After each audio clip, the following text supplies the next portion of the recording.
लोकसभा चुनाव अब अपने 5वें दौर में पहुंच गया है। जी हां, 5वें चरण के लिए बिहार की 5 सीटों पर 20 मई को वोटिंग होनी है। वो 5 सीटें कौन कौन सी है, वहां क्या क्या समीकरण है, विस्तार से आपको इस वीडियो में बता रहे हैं। 20 मई को कौन सी 5 सीटों पर वोट डाले जाएंगे, पहले उसके बारे में जान लेते हैं। वो 5 सीटें हैं सीतामढ़ी, मधुबनी, सारण, मुजफ्फरपुर और हाजीपुर। मुजफ्फरपुर को अगर छोड़ दें तो बाकी 4 सीटों पर नए प्रत्याशी पुराने योद्धाओं को टक्कर दे रहे हैं। ऐसे में दिग्गज हस्तियों की किस्मत इस बार दांव पर है।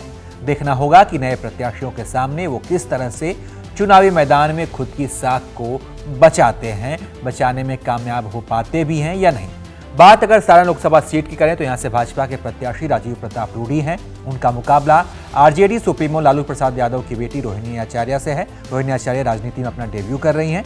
लालू यादव की बेटी रोहिणी आचार्य अपनी राजनीतिक पारी की यहां से शुरुआत कर रही हैं, जैसा कि मैंने आपको बताया, और इसके लिए लालू यादव ने खूब प्रचार भी किए हुए हैं। आपको बता दें कि कई दिनों तक लालू यादव छपरा में रुक कर जो है बाकायदा रैली कर रहे थे, जनसभा कर रहे थे। बात हाजीपुर सीट की करें तो यहां पर एनडीए के प्रत्याशी चिराग पासवान का मुकाबला आरजेडी के प्रत्याशी शिवचंद्र राम से है। पिछले चुनाव में यहां से एलजेपी के टिकट पर चिराग पासवान के चचा पशुपति कुमार पारस चुनाव मैदान में जीते थे। चिराग पासवान पहली बार हाजीपुर से यहां से चुनाव लड़ रहे हैं। इस बार एनडीए की तरफ से उनके चाचा को टिकट नहीं मिला है। सीतामढ़ी में भी नए योद्धा के रूप में देवेश चंद्र ठाकुर चुनावी मैदान में ताल ठोक रहे हैं। पिछले चुनाव में यहां से जेडीयू के सुनील कुमार पिंटू ने आरजेडी के अर्जुन राय को चुनाव हराया था। इसी तरह मधुबनी की अगर बात करें तो यहाँ पर भी पुराने योद्धा का मुकाबला नए योद्धा से है।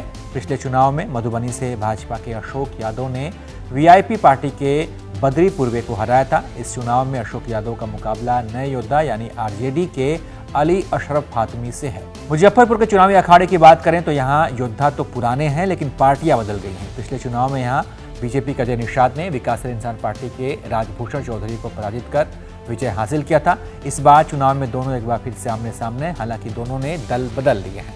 अजय निषाद को कांग्रेस ने टिकट दिया है तो वहीं राजभूषण भाजपा के टिकट पर मैदान में है और मुकाबला इन दोनों के बीच है। तो ये है वो 5 सीटें जहां पर 20 तारीख को मतदान होना है। बाकी इन सीटों पर चुनाव कौन जीतता है, इसके बारे में आप क्या सोचते हैं, आपकी क्या राय, आपको किसकी लहर यहाँ पर नजर आ रही है, इसके बारे में आप अपनी राय कमेंट कर बताइए। और तमाम अपडेट्स के लिए आप देखते रहिए एबीपी लाइव।